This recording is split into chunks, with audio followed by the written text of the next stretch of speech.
ఎర్రకోట వద్ద పేలుడు జరిపిన డాక్టర్ ఉమర్ నబీ డిఎన్ఏ నిర్ధారణ అయింది. ఉమర్ నబీ తల్లి డిఎన్ఏతో నమూనాతో సరిపోయినట్లు ఢిల్లీ పోలీసులు తెలిపారు. కారు స్టీరింగ్, యాక్సిలరేటర్ మధ్య ఇరుక్కున్న కాలు నుంచి డిఎన్ఏ సేకరించారు. మరింత సమాచారం మా ప్రతినిధి అరుణ్ అందిస్తారు. అరుణ్, డిఎన్ఏ నిర్ధారణకు సంబంధించి వివరాలేంటి?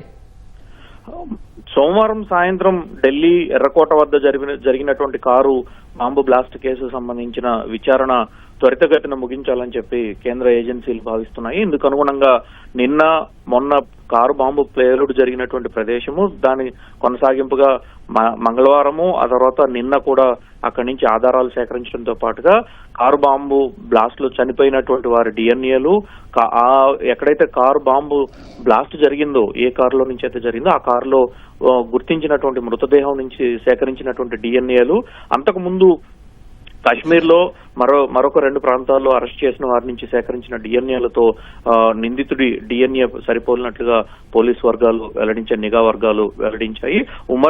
డాక్టర్ ఉమర్ నబీ ఈ మొత్తం వ్యవహారానికి కారకుడుగా, ఉమర్ నబీ కారులో ఉండి బాంబు పేలుడు సంభవించినటువంటి సమయంలో, పేలుడు జరిగినటువంటి సమయంలో ఉమర్ నబీ కారులో ఉన్నారని, కారులో వచ్చినటువంటి ఆధారాలు సేకరించిన తర్వాత ఉమర్ నబీ తల్లి నుంచి, అదేవిధంగా మిగతా వారి నుంచి జరిపినటువంటి డిఎన్ఏల పరీక్షల్లో ఉమర్ నబీ తల్లితో సరిపోలినటువంటి డిఎన్ఏ తేలినట్లుగా ఢిల్లీ పోలీస్ వర్గాలు వెల్లడించాయి. ఈ నేపథ్యంలో దర్యాప్తును మరింత ముమ్మరం చేయాలని చెప్పి ఇప్పటికే కేంద్ర సంస్థలకు కేంద్ర హోంమంత్రిత్వ శాఖ, అదేవిధంగా ప్రధాన కార్యాలయం ఆదేశాలు జారీ చేసిన మీదట ఈ మొత్తం వ్యవహారం ఎక్కడి నుంచి జరిగింది, దీనికి కుట్ర ఎక్కడి నుంచి చోటు చేసుకుంది, ఏ దేశం నుంచి, పాకిస్తానా లేదా పాకిస్తాన్ కు సంబంధించి మద్దతుగా నిలిచినటువంటి మరే దేశమైనా ఉందా అనేటువంటి కోణంలో దర్యాప్తు కొనసాగుతూ ఉంది. అయితే గతంలో ఆపరేషన్ సింధూర్ తర్వాత కొన్ని ఉగ్రవాద సంస్థలు తమ కేంద్ర కార్యాలయాలను లేదు తమకు సంబంధించినటువంటి ఆపరేషన్స్ అన్నింటినీ మరో దేశానికి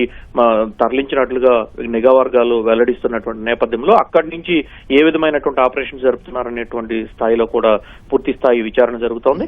అయితే ఎర్రకోట వద్ద పేలుడు సంబంధించినటువంటి వ్యవహారంలో ఇప్పటికే గుర్తించినటువంటి విధానం చూసుకుంటే ప్రతి ఒక్కరి డిఎన్ఏ, చనిపోయిన వారు, అదేవిధంగా ఆ కారులో పేలుడు సంభవించినటువంటి కారులో ఎంతమంది ఉన్నారు అనేటువంటి అంశాలపై కూడా నిర్ధారణ చేయడానికి పోలీసులు కృషి చేస్తున్నారు. అయితే కారు డ్రైవింగ్ చేస్తున్నటువంటి సమయంలోనే ఈ పేలుడు సంభవించినట్లుగా తొలుత గుర్తించి ప్రకటించినటువంటి ఢిల్లీ పోలీసులు ఆ దిశగా కూడా మరింత దర్యాప్తును ముమ్మరం చేస్తున్నటువంటి పరిస్థితి ఉంది. ఈ నేపథ్యంలోనే కారు స్టీరింగ్ వద్ద దొరికినటువంటి రక్త నమూనాలు, కారు స్టీరింగ్ కింద బ్రేక్, యాక్సిలరేటర్ వద్ద దొరికినటువంటి శరీర భాగాలతో డిఎన్ఏని సరిపోల్చేటువంటి ప్రయోగం చేశారు. ఆ నేపథ్యంలోనే ఉమర్ నబీకి సంబంధించిన డిఎన్ఏ దీంట్లో వెలువడినట్లుగా ఉమర్ నబీనే ఈ మొత్తం కారణానికి, ఈ మొత్తం ఘటనకు కారకుడైనట్లుగానే ఢిల్లీ పోలీసులు గుర్తించారు. అయితే ఉమర్ నబీకి సంబంధించి అంతకు ముందు 2 రోజుల క్రితం హైదరాబాదు, అదేవిధంగా గుజరాత్ కు సంబంధించినటువంటి యాంటీ టెర్రరిస్ట్ స్క్వాడ్ పోలీసులు జరిపినటువంటి సోదాలు, దాడుల్లో 3 అరెస్ట్ చేయడం జరిగింది.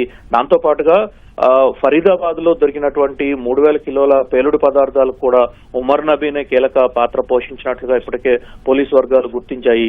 సో ఆ నేపథ్యంలో ఇందులో ఇంకా ఎంతమంది నిమగ్నమై ఉన్నారు, ఈ మొత్తం కుట్రలో ఎంతమంది భాగస్వాములై ఉన్నారు అనేటువంటి అంశాలపై కీలక దర్యాప్తు కొనసాగుతున్నట్లుగా ఢిల్లీ పోలీసు వర్గాలు వెల్లడిస్తున్నాయి. ధన్యవాదాలు అరుణ్.